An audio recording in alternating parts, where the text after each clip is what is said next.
So as Julie mentioned, I'm with the Department of Public Health, and I've been working with the state on their Working on Wellness initiative, which is a really exciting initiative that was formed back in 2008 as a way to really begin to help the state coordinate our efforts around working with employers, working with communities, working with schools, working with individuals to focus on not only improving individual health and well-being, but more importantly on really trying to encourage the business community and the community at large to begin to look at wellness in a holistic manner by forming opportunities for the organization to establish policy and environmental supports that really create the working environment at the employer community that engages employees and provides them with opportunities to engage in those healthy behaviors while they're at work.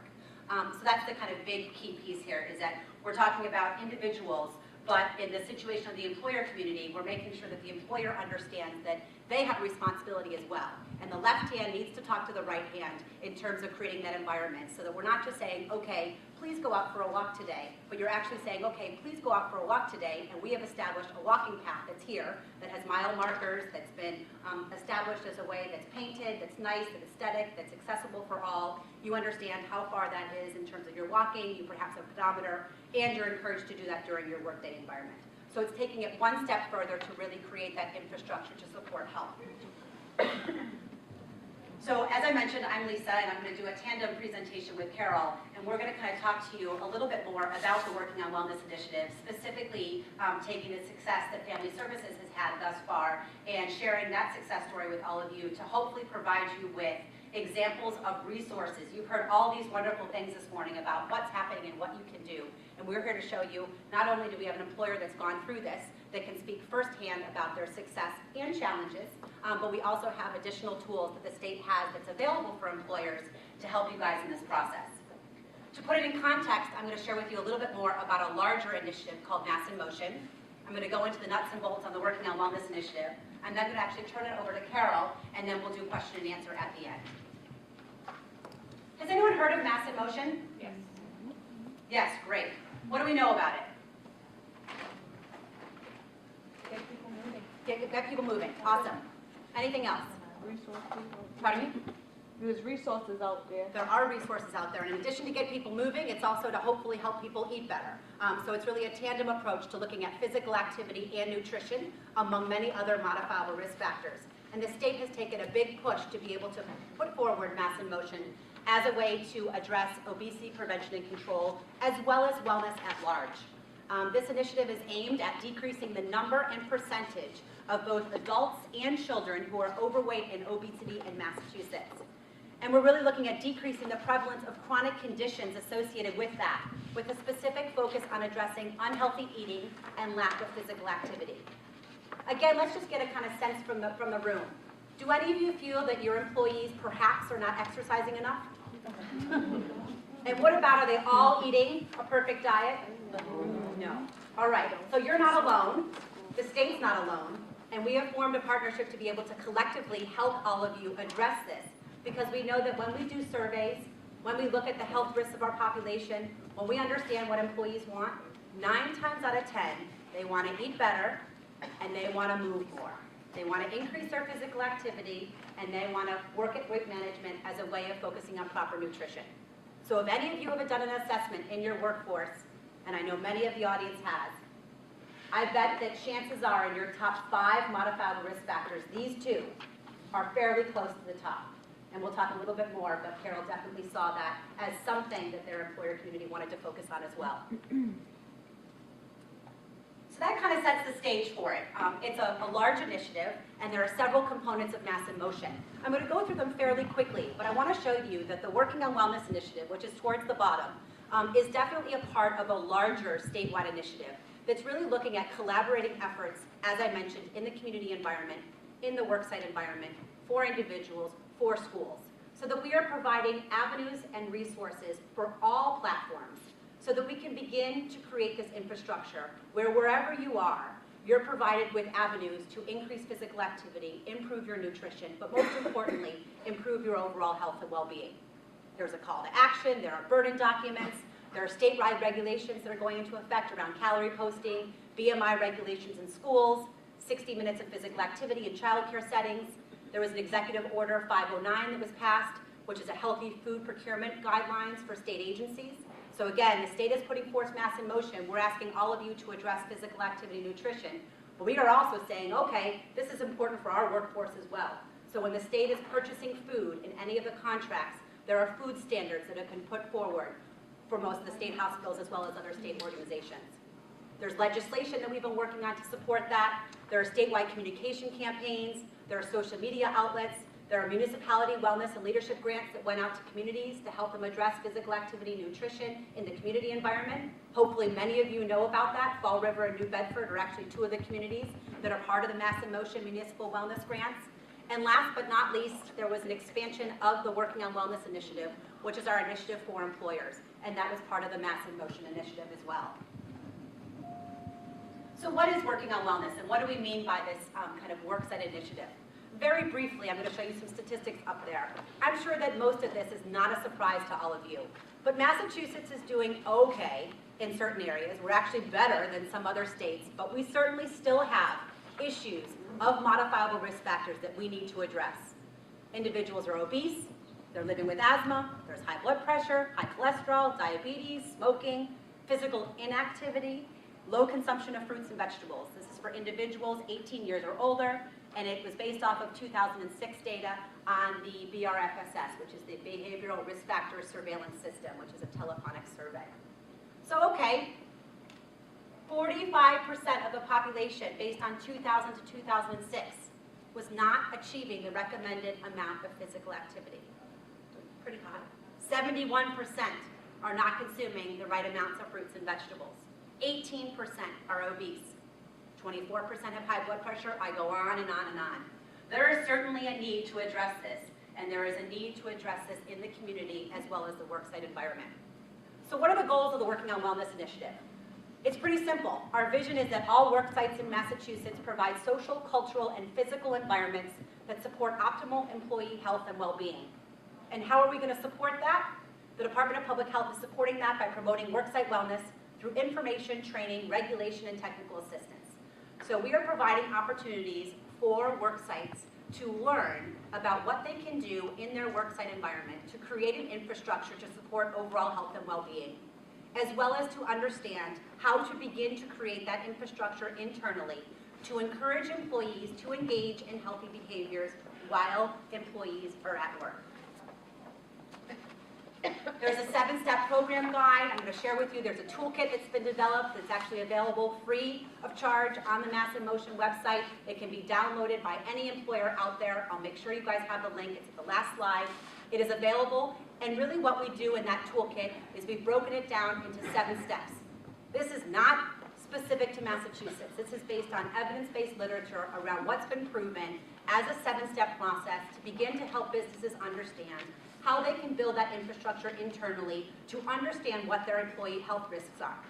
Our speaker before us talked about doing an assessment of biometric screenings to understand, okay, what do our employees have? What are their needs and interests? What are their health risks? This is what we're talking about.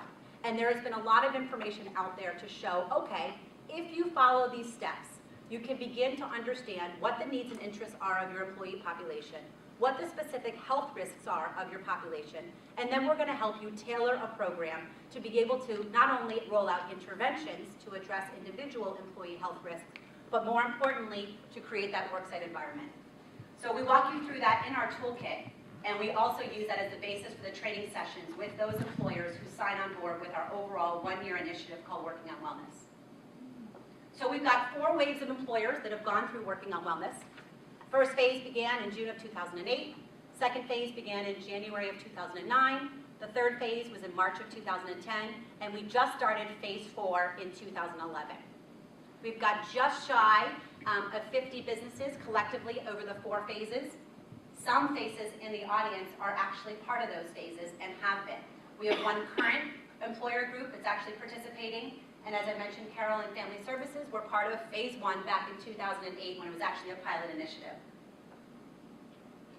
48 employers representing approximately 60,000 employees, a pretty diverse group, 9 state agencies, 3 public businesses, 33 private businesses, and 3 municipality partnerships.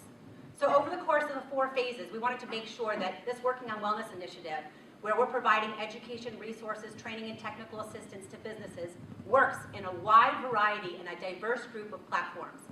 So a state agency is very different than a 30-person private organization. A 30-person private organization is very different than a 6,000-person large organization that has offices across Massachusetts. So we really tried to understand that we provided a platform for these businesses to understand what they need to do around implementing these policy and environmental supports. But I want to stress to you that one of the biggest pieces of the Working on Wellness initiative is to allow businesses to learn from one another. So yes, we provide training, education, technical assistance. That's awesome. You could get that from a toolkit. You can get that from many other facets. But one of the big things that we have seen is that businesses want to do this together. They need help. We want to provide an opportunity for someone to learn from the success of Lightalier and the farmers market that was brought on site. So if that's been done by Mary, great. We want her to share her success story and have others learn from what you've done, so that if you want to do it, you don't necessarily have to reinvent the wheel. Perhaps you can contact Mary and understand, hey, how did you do that? How did you package that CSA? How did you get those fruits and vegetables to your work site? Who was the farmer you worked with? What did your employees want? Anything you learned, Mary, that you would recommend that we don't do again? This is the kind of conversation that we provide to employers and provide that network so that you can learn from one another, you can share your success stories and your challenges, and you can begin to understand what needs to be done in that environment to be able to collectively help one another. That's very important for large businesses, but most importantly, it's awesome for very small businesses. So it helps them understand, I think that's my phone, so I apologize. So it's a situation where it helps them to be able to move forward and be able to share information. That's especially crucial when some of our businesses don't have very large budgets. So why reinvent the wheel? Learn from others. And that's exactly what we're going to do a little bit more when we kind of bring in Carol to talk about, okay, she's going to share with you some little bit about the success that they've had to, again, begin to foster this wonderful, exciting environment of talking about what's working and what's not working. Just quickly, I wanted to share with you a little bit about examples of some implemented policies that have taken place in the first 4 phases of our Working on Wellness initiative.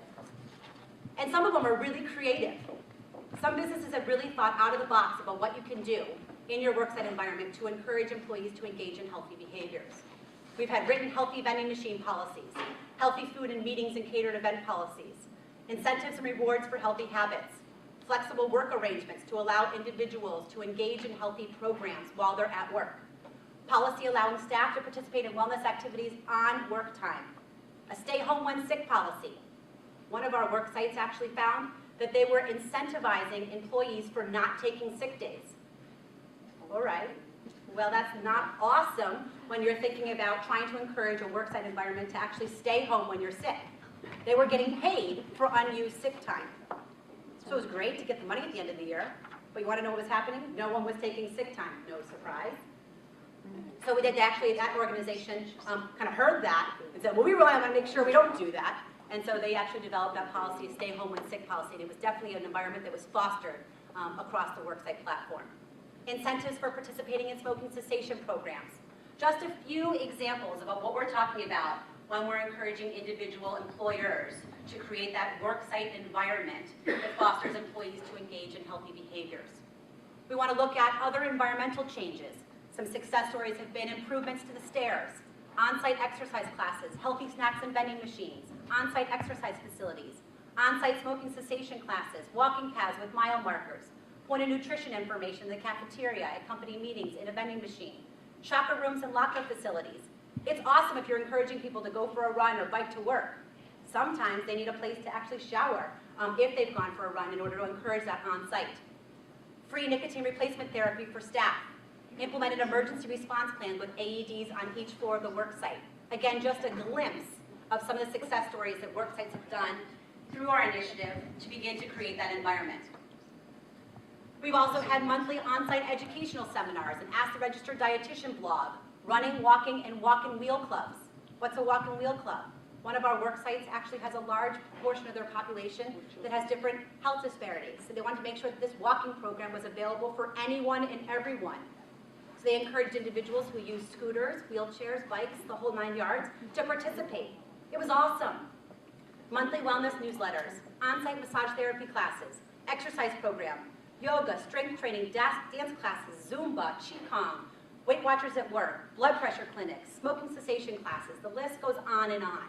What I want to stress to you is part of what we're trying to do here is to think out of the box, be creative, understand your employee needs and interests, and begin to think about what you can do at the worksite environment to address things like stress management, smoking cessation, physical activity, nutrition. The list goes on and on. So we're here to help you do that through the Working on Wellness Initiative. We're here to help you by creating an environment where not only can you utilize the toolkit and the resources from the Department of Public Health, but where you can learn from your peers, where you can understand what you have available in your community setting and how you can piggyback on the success of some organizations who have come before you. So I'm going to actually turn over the microphone to Carol.